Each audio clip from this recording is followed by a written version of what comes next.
Ladies and gentlemen, Mr. Walter Matthau. A nation's greatness depends on the quality of the leaders it produces in times of crisis. We Americans have been very fortunate in this respect, particularly in regard to the military commanders who led our armies in times of national peril. Their record of success is unparalleled in the history of the world.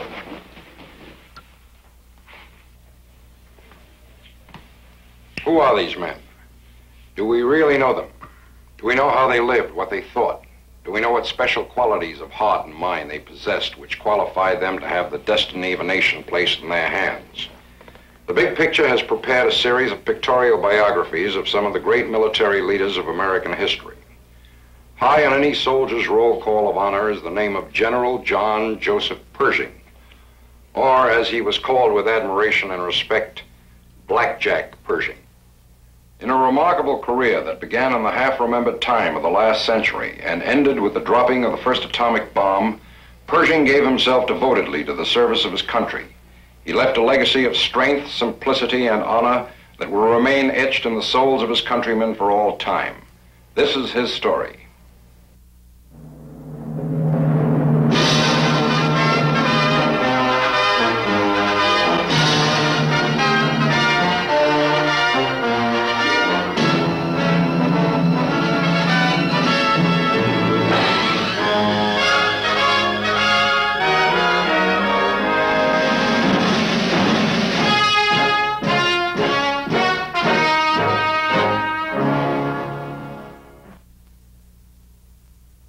The story of John J. Pershing begins a century ago in the heart of the great Midwest.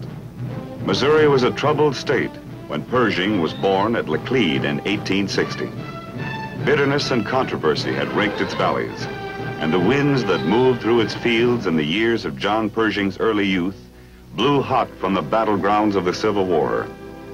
As a boy of 5, he stood and watched the soldiers from his town and county return from the final campaign at Appomattox. And after that, as the nation itself began to bind its wounds, Missouri turned its whole attentions to the taming of its rugged but productive soil.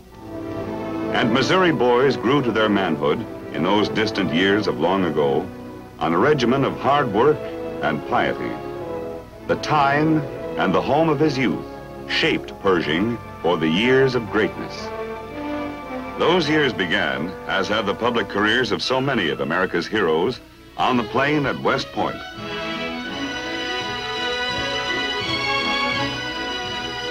In 1886, at the age of 25, Pershing was graduated from the military academy. The qualities of leadership about which the world would one day hear a great deal had already begun to show clearly. In his final year, he was elected president of his class and appointed senior captain of cadets.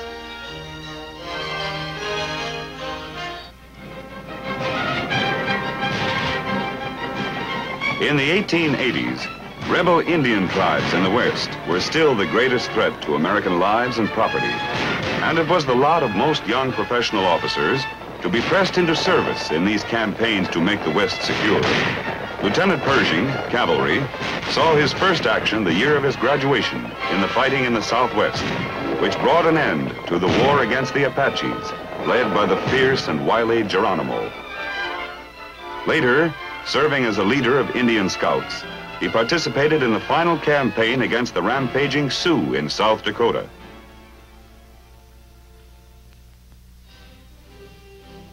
In the years of peace that followed the Indian Wars, Pershing left the West and served as a military instructor at West Point. The period of peace, however, was soon shattered by the war with Spain after the sinking of the battleship Maine. These are actual motion pictures of American ships steaming into Havana Harbor in 1898 and American troops landing in Cuba. This film was only recently released by the laboratories of the inventor of motion pictures, Thomas Edison. One of the units fighting with distinction in the memorable drive on Santiago was the 10th Cavalry, and one of the officers fighting with valor in the 10th Cavalry was John J. Pershing. He was cited for his personal gallantry, and his commanding officer said of him, "Pershing is the coolest man under fire I ever saw." When the stars and stripes were raised in victory, Pershing himself later said, "It lifted us out of ourselves. It was the soldiers' silent Ave Maria." The Spanish-American War abundantly demonstrated Pershing's courage, but it remained for a subsequent event, the quelling of insurrectionary forces in the newly acquired Philippine Islands, to bring out his qualities as a diplomat. His assignment was to subdue the Moros, a proud and fierce tribe who began to cause trouble after the withdrawal of the Spaniards following the Spanish-American War. Pershing, now a captain, not only subdued them, he won their friendship as well. An exhibition of military and diplomatic skill that attracted the attention of the authorities in Washington. President Theodore Roosevelt personally applauded Pershing's accomplishments. And in 1905, while Pershing was serving as U.S. observer of the war between Japan and Russia, Roosevelt promoted him from captain to brigadier general, over 862 officers who were senior to him. In 1915, Pershing was in command of the Southwestern Division along the Mexican border, defending American interests against increasingly frequent raids by bandits across the border. It was at this time that the great personal tragedy of his life occurred. His wife and 3 daughters were lost in a fire which raked the Presidio at San Francisco, where they were living in his absence. Only his son was saved. Characteristically, Pershing bore his loss with silent fortitude and turned his wholehearted effort to the new duty to which his country called him. Command of the punitive expedition into Mexico in pursuit of Pancho Villa, the most bold and reckless of all the Mexican bandits, who had destroyed American lives and property in a brutal raid on Columbus, New Mexico. Daringly and courageously for nearly a year, Pershing led his troops over 400 miles of trackless desert under the most trying and hampering of conditions. When the expedition was withdrawn, bandit harassment had been greatly reduced. And the American people, whose heroes must be made of enduring stuff, had found in John J. Pershing a unique study in dedication to duty and unflinching loyalty. The American cavalry's firefights in the Chihuahua Desert in Mexico were only a small part of the conflagration that was searing the world. German aggression had reduced great parts of Europe to rubble and uprooted great masses of Europe's population.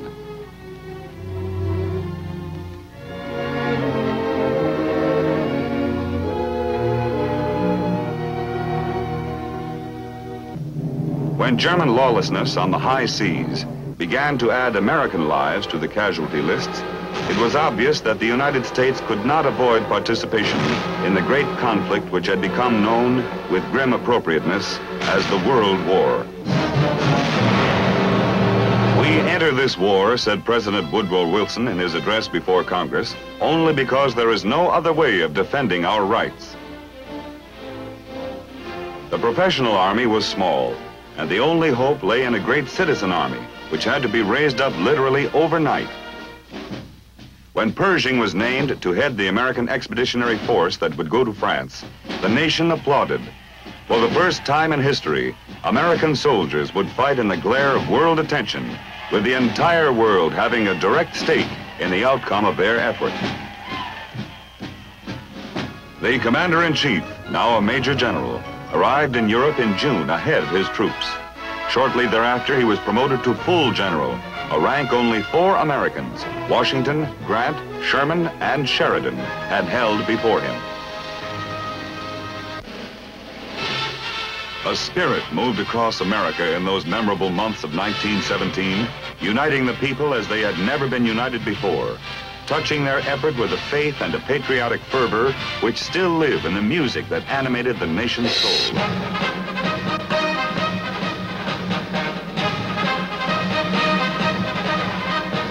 Johnny, get your gun, get your gun, get your gun.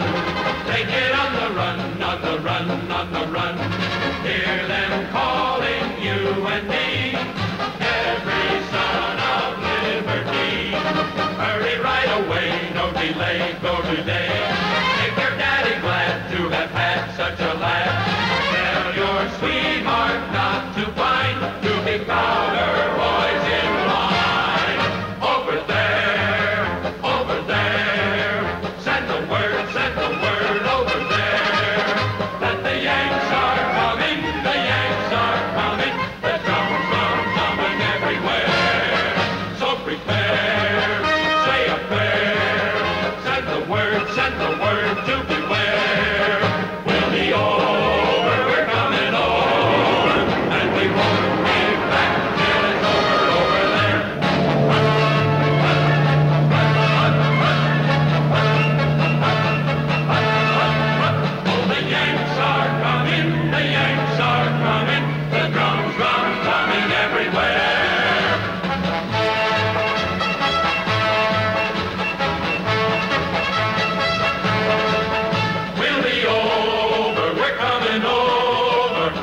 sweethearts, wives, and mothers, it won't take us long.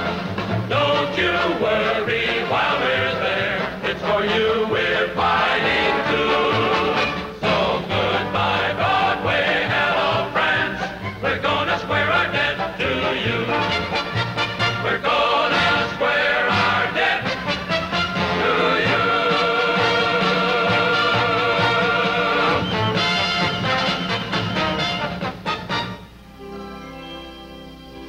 For Pershing, the challenges in France were monumental. He had the task of shaping and training an army force which in a year and a half would expand to 2 million men. Pershing firmly believed that 3 qualities were necessary for Allied victory: an offensive spirit,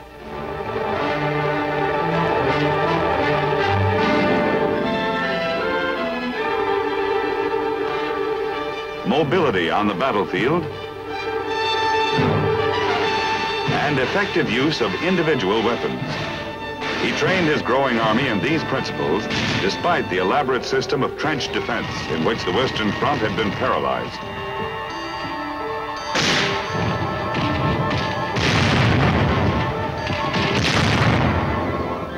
One of his greatest conflicts came with the Allies themselves, who wanted to use the new American troops as replacements in their own divisions.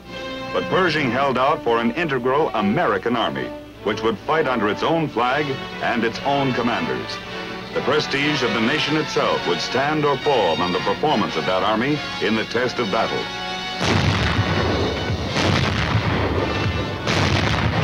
That test came with the massive German offensive which began in the spring of 1918. For almost 4 years, the battle line had held relatively steady. But now the Germans counted on victory. Their plan was to separate the British armies from the French in a devastating series of blows.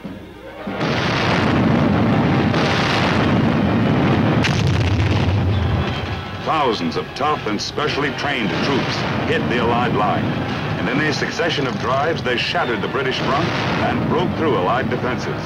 The Allies counterattacked, and for the first time since 1914, the Western Front was aflame with open warfare.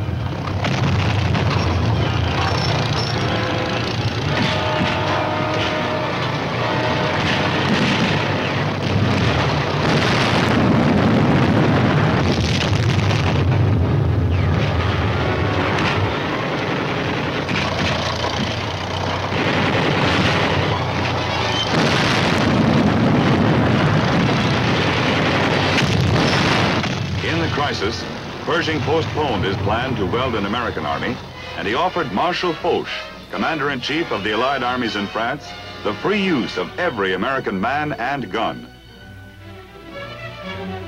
When the Germans cut through the Allied lines in a thrust to the Somme River, the world had its first substantial chance to see the Yanks in action at Cantigny.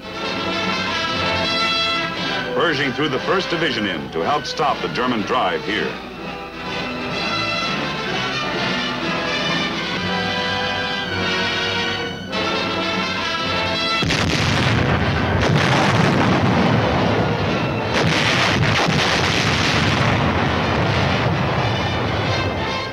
Of the 1st Division took Cantigny and held it, despite violent and sustained counterattacks.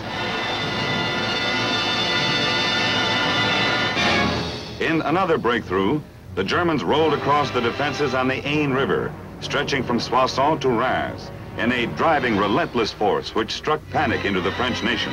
In 3 days, the German tide had reached the Marne River and was less than 40 miles from Paris. Pershing moved the 2nd and 3rd U.S. divisions into the area around Chateau Thierry to help stem this onslaught. Both divisions responded with spectacular spirit and success. The 3rd Division, in its battle for the Marne crossings, wrote one of the most brilliant pages of our military annals, said General Pershing. One of its regiments, the 38th Infantry, earned the proud designation Rock of the Marne. The 2nd Division, holding the road between Chateau Thierry and Paris, began pushing the Germans back. U.S. Marines, fighting with the 2nd Division, reclaimed important ground in a fierce contest known to history now as the Battle of Belleau Wood.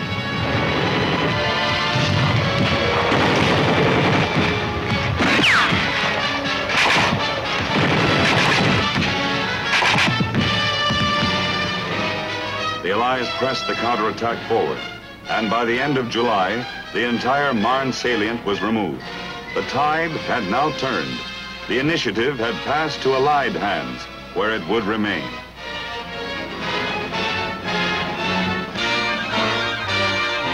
Eight U.S. divisions had participated in the successful counteroffensive, and their performance had met their commanders' expectations and exceeded all others. Bravo, the young Americans, a British newspaper trumpeted, and a French dispatch reported that their victories had electrified the world. The doughboy had proved his ability as a fighter, and it was obvious to all that the constantly increasing American forces were to be the decisive factor in the war. Marshal Foch decided the time was ripe for one great coordinated Allied offensive. The AEF's first assignment was to be the reduction of the Saint-Mihiel salient, a projection 16 miles into the Allied line below Verdun, which the Germans had held for 4 years and which hampered lateral communications along the battlefront.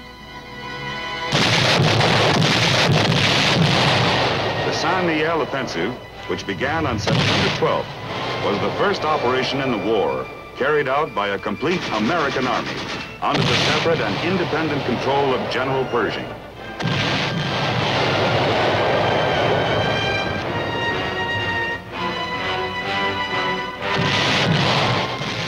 It was a striking success.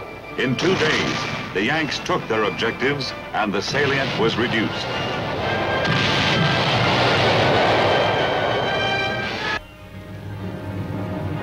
Now America's soldiers were moving to the beat of the muffled drums of history. Because they had fought so decisively as an integrated American force, they were moving in the long tradition of their country, a tradition stretching back across the flats of Yorktown, through the rolling fields of Gettysburg, up the rugged slopes of San Juan Hill. The man who had welded them into this integrated force had by now made his own unique mark on the history of his times. As a tactician, seeking victory through fire and movement on a fluid battlefield, Pershing was proving himself superb. To the men of the AEF, who knew him best by the nickname Blackjack, he was no myth. The battle was his as well as theirs. He had confidence in them, and they gave him their trust and respect.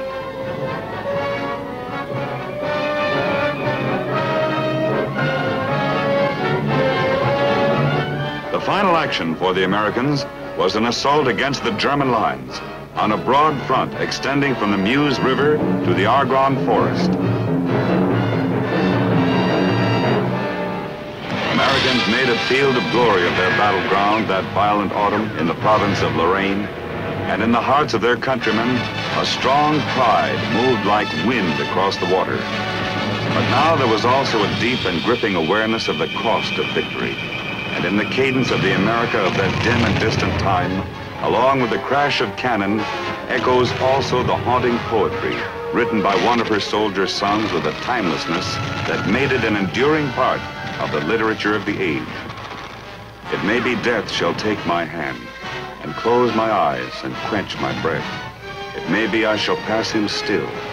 I have a rendezvous with death on some scarred slope of battered hill. The Meuse-Argonne offensive involved the most severe fighting that an American army had ever been called upon to wage in all the nation's history to that time. But doggedly, steadily, never once retreating, the Yanks pushed forward through the fire-swept fields of no man's land, into the very teeth of the enemy's defenses along the invincible Hindenburg Line. Your achievement, General Pershing told them when it was all over, is scarcely to be equaled in America's history.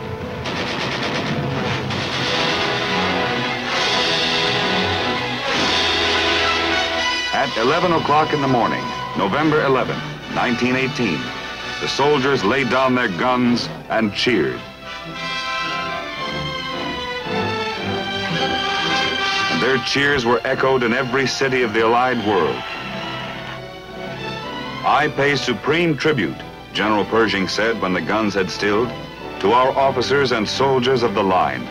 When I think of their heroism, I am filled with emotion which I am unable to express.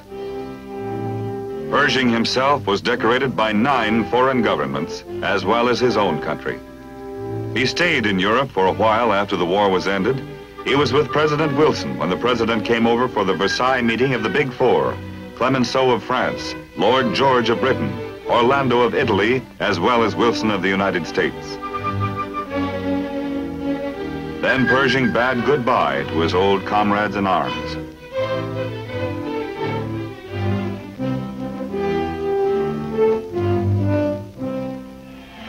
He returned home to receive a hero's welcome.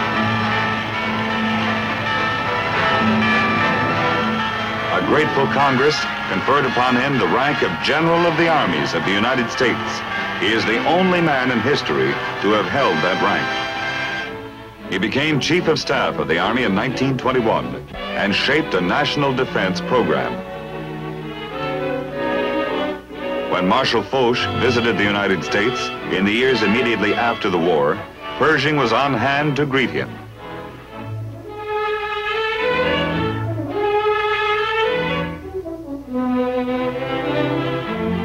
He took delight in showing the Marshal the evidence of solid French-American friendship, which the two commanders had done so much to forge. When the body of the unknown soldier was returned from France for burial, Pershing led the nation in its tribute. Showing the measure of his own respect for the nation's heroes, Pershing wore only the Victory Medal, which was awarded to every veteran of the World War. Pershing retired from active service in 1924, but he remained active in the life of the nation. As chairman of the American Battle Monuments Commission, he traveled to Europe many times to witness the dedication of memorials to American soldiers.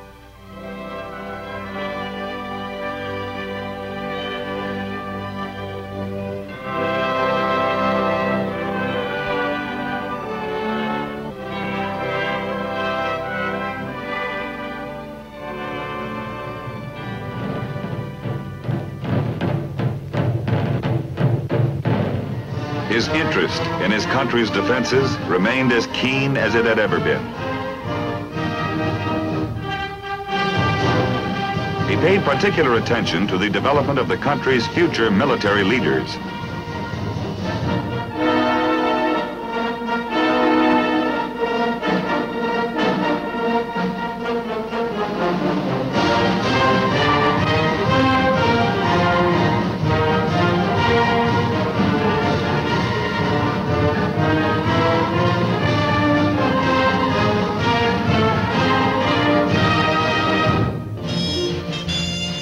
His health failing and old age overtaking him, Pershing called soberly upon his fellow citizens to recognize the growing aggression that was threatening the world.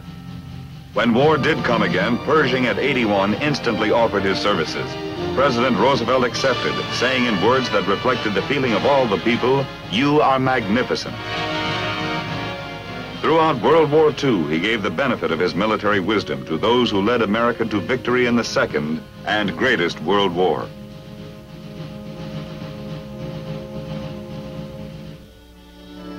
When Pershing died in 1948, at the age of 87, the nation mourned the passing of this leader who was a symbol as well as a man. Men slipping into middle age and beyond it felt the stir of memory. The trenches which separated the years of their youth from the years that came after. The big parade into history in which they had marched in close ranks behind the commander. And young men who had fought their war a generation later, who had indeed been born after Pershing had given his last command, could feel something of the same sharp pull. For such was the magic of the Pershing name and the strength of the Pershing character that Americans of all ages could feel that their own lives had in some important way been bound up in his.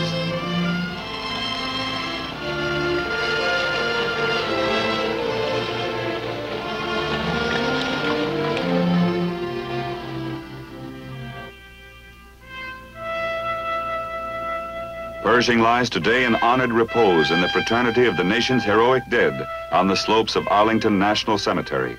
But his name and his memory are part of the enduring tradition that never dies.